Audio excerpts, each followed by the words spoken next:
Hello everyone, welcome to our YouTube channel. Today we will start with chapter 2, class 11, biological classification, in which we will start with kingdom Monera. तो kingdom Monera में जितने भी की points हैं वो मैंने यहाँ पे लिखे हैं और बीच में हम लोग इंट्रोडक्शन टॉपिक बाय टॉपिक लेकर चलेंगे. सबसे पहले हम लोग kingdom Monera के बारे में बात करें तो जैसे लिखा हुआ है इसमें कि in this kingdom we include all the bacteria. जब पहली बार किंगडम क्लासिफिकेशन दिया गया तो 2 किंगडम क्लासिफिकेशन पहले प्रपोज किया गया था जिसमें हमने सिर्फ एनिमेलिया और प्लांटी को रखा था. लेकिन हमें बाद में पता लगा, कुछ लोगों ने ऑब्जेक्टिफाई किया कि प्रोकैरियोट यूकैरियोट को आपने एक साथ कैसे रख दिया. तो इस बेसिस पे हमने एक और किंगडम बनाया, दैट इज किंगडम मोनेरा, जिसमें हमने सारे के सारे प्रोकैरियोट्स को रखा. और सारे के सारे प्रोकैरियोट में सबके सब बैक्टीरिया ही आते हैं क्योंकि बैक्टीरिया की बॉडी ऑर्गेनाइजेशन, सेल की ऑर्गेनाइजेशन ऐसी होती है जो प्रोकैरियोटिक सेल से आई है. अब देखो, सबसे पहले अगर हम लोग बात करें also known as kingdom of bacteria, इसमें सारे के सारे बैक्टीरिया इंक्लूडेड है, इसलिए इस किंगडम को किंगडम ऑफ बैक्टीरिया भी बोलते हैं. According to 5 kingdom classification all the prokaryotes grouped into kingdom Monera.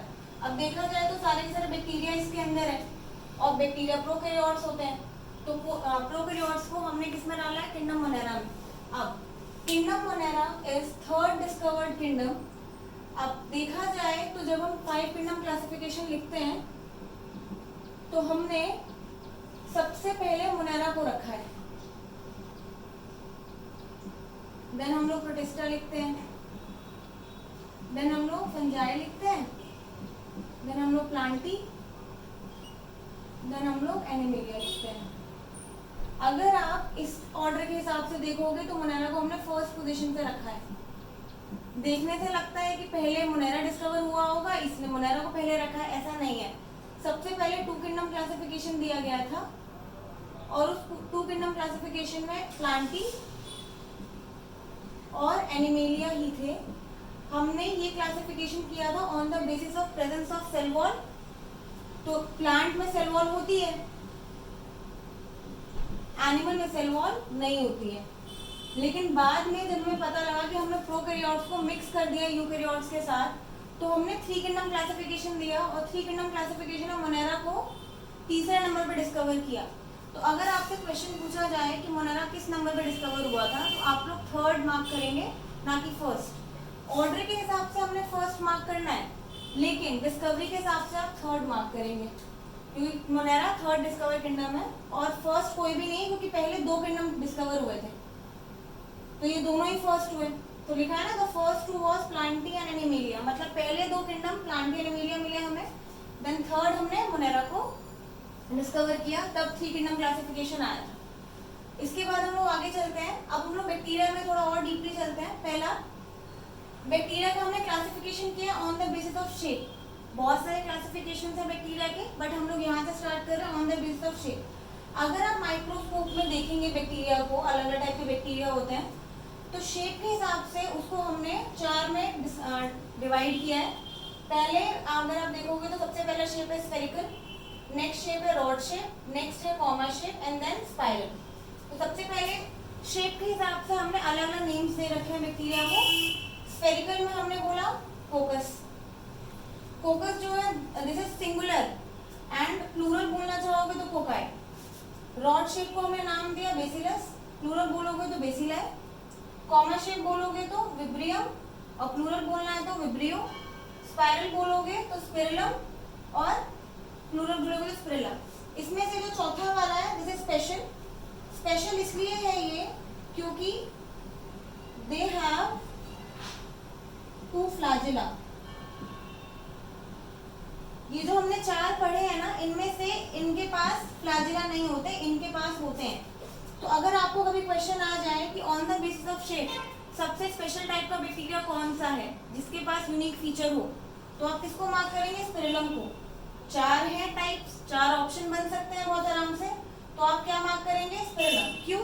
क्योंकि स्पिरिलम का अगर आप फोटो देखोगे, एनसीईआरटी में चारों की फोटो गिवन है, अगर आप फोटो देखोगे तो कुछ ऐसा बना हुआ है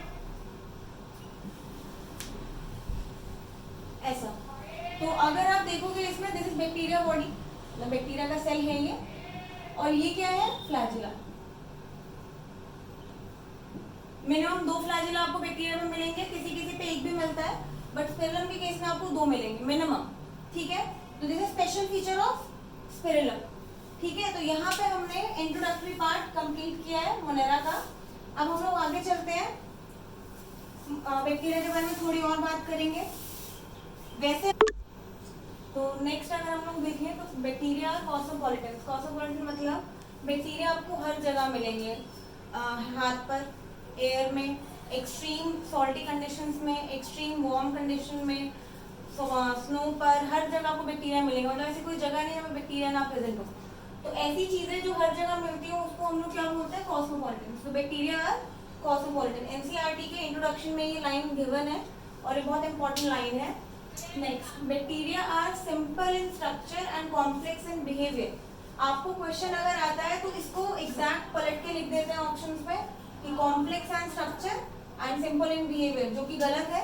आपको याद रखना है कि सिंपल स्ट्रक्चर वाइज होता है और कॉम्प्लेक्स बिहेवियर वाइज होता है। इसको अगर याद करना चाहो तो याद करने का एक तरीका ये है कि प्रोकैरियोटिक सेल्स बहुत ज्यादा सिंपल होती है as compared to eukaryotic cells. तो अगर आप बैक्टीरिया को देखेंगे तो बैक्टीरिया प्रोकैरियोट है, तो प्रोकैरियोट के हिसाब से आप लोगों को याद रखना है कि अगर प्रोकैरियोट सिंपल है और बैक्टीरिया प्रोकैरियोट है तो बैक्टीरिया का स्ट्रक्चर भी कैसा होगा, सिंपल ही होगा। तो इसीलिए याद रखना कि कॉम्प्लेक्स इन बिहेवियर होता है और सिंपल इन स्ट्रक्चर होता है। ये भी एनसीईआरटी में गिवन है, बहुत इंपॉर्टेंट लाइन है, आप लोगों को याद होनी चाहिए। Next, bacteria divided into 2 groups on the basis of cell wall composition. ये जो सेकंड क्लासिफिकेशन है ये on the basis of cell wall composition है, या फिर आप हैबिटेट भी बोल सकते हो। हैबिटेट का मतलब होता है कि बैक्टीरिया मिलता कहाँ है, बैक्टीरिया है कहाँ पर।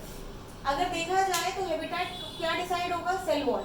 अगर सेल वॉल एक्सट्रीम कंडीशंस को केपेबल है वहाँ पे रहने के तो हम क्या बोल सकते हैं कि वो आर्की बैक्टीरिया है।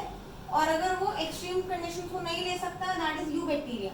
तो हम लोग क्लासिफिकेशन का पिछला बेसिस पढ़ के आए थे, that is on the basis of shape. तो शेप के हिसाब से 4 टाइप के बैक्टीरिया होते हैं। लेकिन अगर आप हैबिटेट और कॉम्पोजिशन देखेंगे तो कॉम्पोजिशन के हिसाब से बैक्टीरिया 2 टाइप के होते हैं, आर्की बैक्टीरिया और यू बैक्टीरिया। अगर आप एवोल्यूशन के हिसाब से इन दोनों को देखो, एवोल्यूशन मतलब पहले कौन आया बाद में कौन आया, तो पहले आर्की बैक्टीरिया आए थे। आर्की वर्ड का मतलब क्या होता है, एंशिएंट। आप लोगों ने सुना होगा आर्कियोलॉजिकल स्टडीज, इट मींस जो भी पुरानी चीजें हैं उनको स्टडी करना, दैट इज आर्कियोलॉजी। तो बैक्टीरिया के आगे हमने आर्की लगा दिया, तो आर्की का मतलब क्या हो गया, वो बैक्टीरिया जो एक्सट्रीम कंडीशन पे मिलते थे जब कोई और वेलबींग नहीं एग्जिस्ट करता, जैसे ह्यूमंस नहीं थे तब, लेकिन तब बैक्टीरिया थे। तो जो पुराने कंडीशन पे मिलते थे, for example halophiles, extreme salty conditions में, ओशंस में आपको ये वाले बैक्टीरिया मिलेंगे। Thermoacidophiles present in thermal springs, volcano के नीचे वाला जो जमीन होता है उसके नीचे से जो पानी निकलता है उस पानी में आपको ये बैक्टीरिया मिलेगा। एंड फाइनली मिथेनोजेंस, मिथेनोजेंस में क्या कहाँ पे प्रेजेंट होंगे, ल्यूमेन ऑफ कैटल, कैटल जैसे भैंस, बकरी, गाय, इनके स्टमक का एक पार्ट होता है that is known as lumen. बहुत इंपॉर्टेंट पार्ट है ये। ल्यूमेन वो प्लेस है जहाँ पे कोई भी कैटल खाना खाती है, उसको स्टोर करती है, स्टोर करके वहाँ पे कुछ बैक्टीरिया होते हैं जिनका नाम क्या है, मिथेनोजेंस। और ये मिथेनोजेंस क्या करते हैं, वो जो भी रॉ मटेरियल खा रहे हैं उसके ऊपर एक्शन करके मीथेन प्रोड्यूस करते हैं। और आप लोगों ने छोटी क्लास में 10th या 9th में पढ़ा होगा कि मीथेन बहुत इंपॉर्टेंट कंपोनेंट है बायोगैस प्रोडक्शन के लिए। मतलब अगर देखा जाए तो बायोगैस में ज्यादा अमाउंट मीथेन का होता है, तो ये कंबस्टेबल भी है, तो इसलिए बहुत इंपॉर्टेंट गैस है। इसका प्रोडक्शन किस वजह से होता है, मिथेनोजेंस की वजह से। और आप एक चीज नोटिस करो, इनके नाम में मिथ आ रहा है, तो आप लोग याद कैसे रखेंगे, मिथेनोजेन में मिथ आते ही है, तो it is used for production of methane in the lumen of kettles. Kettles का एग्जांपल अगर मैं लिख दूं तो काऊ, ठीक है, बफेलो, जो भी आपको याद रखना हो, याद रखना कैटल, जो भी चारा खाती हैं वो सारी की सारी कैटल्स होती हैं। तो इसी के साथ आपका ये आर्की बैक्टीरिया वाला क्लासिफिकेशन कवर अप होता है। यू बैक्टीरिया क्लासिफिकेशन न्यूट्रिशन के बेसिस पे हमने कर रखा है, जो कि हम लोग नेक्स्ट वीडियो में देखेंगे।